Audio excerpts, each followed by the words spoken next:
Hey, good morning, friends. Today is Wednesday, October the 30th, 2024, and the time now is 7:22 a.m. So, I want to talk briefly about Burkina Faso, and this is a comment about a domestic situation in Burkina Faso.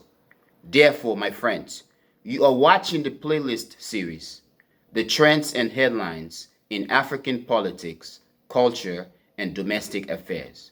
This is episode 3. Once again, friends, you are watching the playlist series, The Trends and Headlines in African Politics, Culture, and Domestic Affairs, and this is episode 3. Now, friends, I recently came across some articles, and it turns out that there has been a report released by Human Rights Watch about Burkina Faso's government. Now, in terms of the articles, a village in Burkina Faso recently escaped an attack from about 1,000 terrorist combatants that are affiliated to ISIS and or Al-Qaeda, which in this case, the villagers or the village itself, it is very lucky. But according to the information that I'm getting from the various articles or sources that I've looked at, it is said that the village or the villagers were basically digging ditches along a military base or a military outpost as a means to help the military withstand an attack from the militant group. Now, reports are saying that the village or the villagers were being made to dig ditches and establish or erect some preventive measures as a means to help the military withstand an attack from the militant group. Once again, which is affiliated to ISIS, the Islamic State, or Al Qaeda. However, there is a human rights report which it seems to be what many articles are echoing.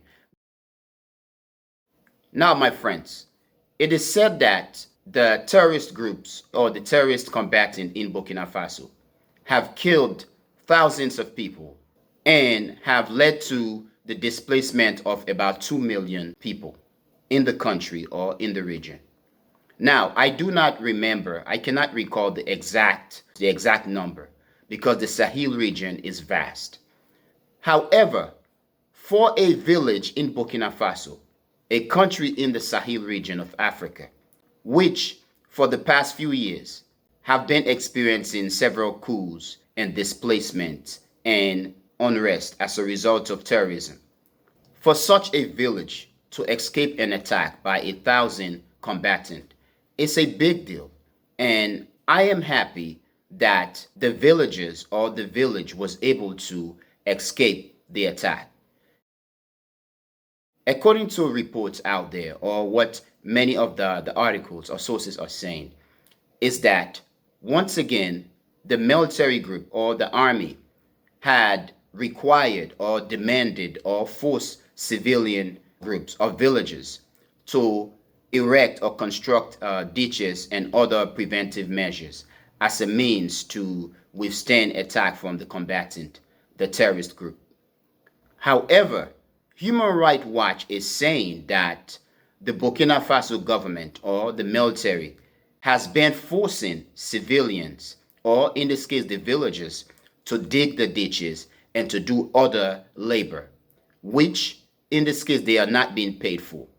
And Human Rights Watch seems to be saying that such a requirement, especially since the people are not being paid, is basically a violation of human rights or whatsoever.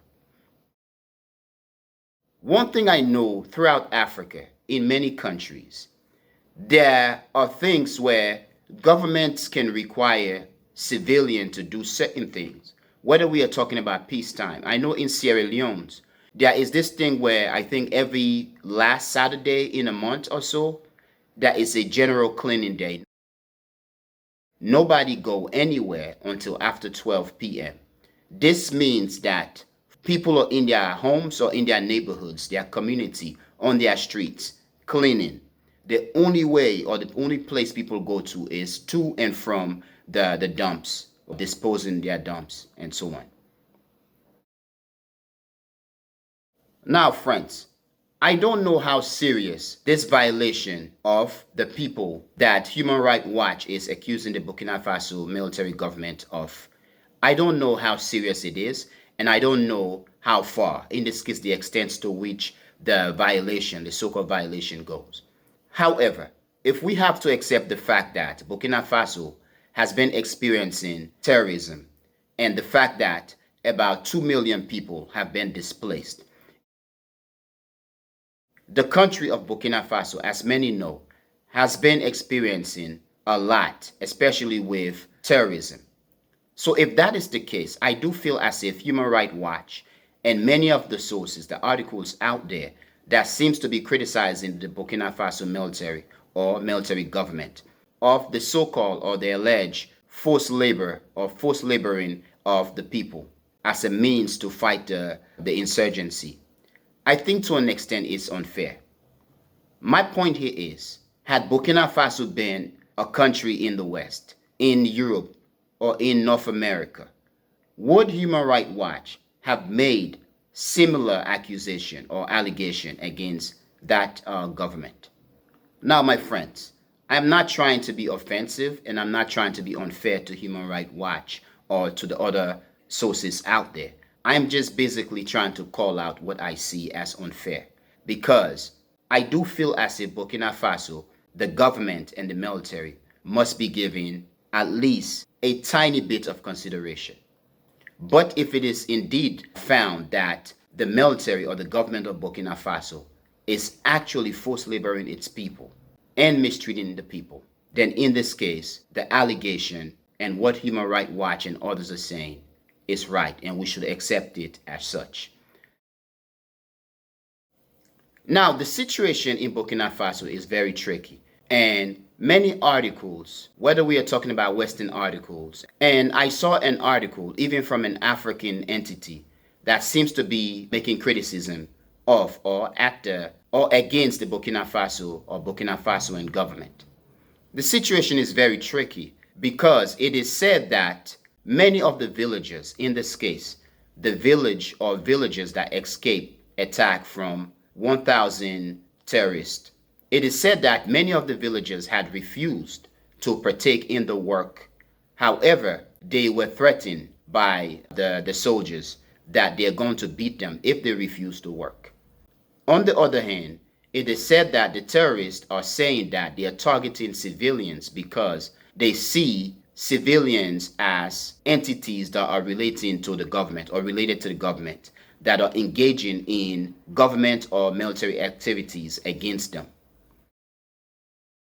So this is a serious situation. But my thing here is, as much as I do feel that we should also accept doubts in terms of what Human Rights Watch and others are saying, we should also accept the possibility that they could be right. However, in looking at the full picture, perhaps this could also be an information warfare. Whether we are talking about what is happening in Ukraine, whether we are talking about what is happening in the Middle East, in Gaza, the potential war between Israel and Iran, the situation doesn't seem fair. This is because Burkina Faso has been one of the targeted countries that, as the West continues to fight Russia, Burkina Faso invited Wagner Group and some Russian entity. Perhaps this could also be a move by Human Rights Watch or its affiliates to go at Burkina Faso. Burkina Faso so far is appearing to be one of the leaders or the leading country in the Sahel group, in the Sahel Union. My friends, I may be wrong, I may be right, but please, I am not trying to offend anybody and I'm not trying to be disrespectful. I am just commenting on a geopolitical topic or an African related topic as I see fit. Please join the conversation and teach me if you think I'm wrong. Now, friends, I'm going to end here, but I want to thank you very much for being a member of the Echoing Voice community. And also, my friends, I want to thank you very much for watching the Echoing Voice. Peace.